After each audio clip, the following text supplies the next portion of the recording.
Hi, so every time you try copying files from your iPhone to your PC, specifically your camera roll files, you get this weird error saying device is missing or something of that sort. Let's get that fixed.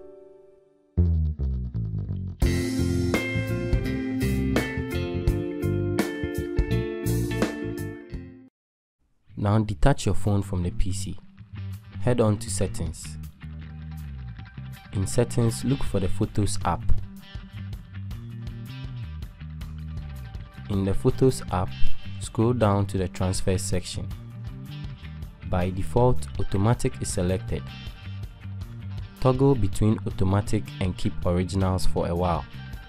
Make sure to end up selecting Keep Originals. This toggling helps. Trust me. Now attach your phone back to your PC and try copying the same files you were copying initially.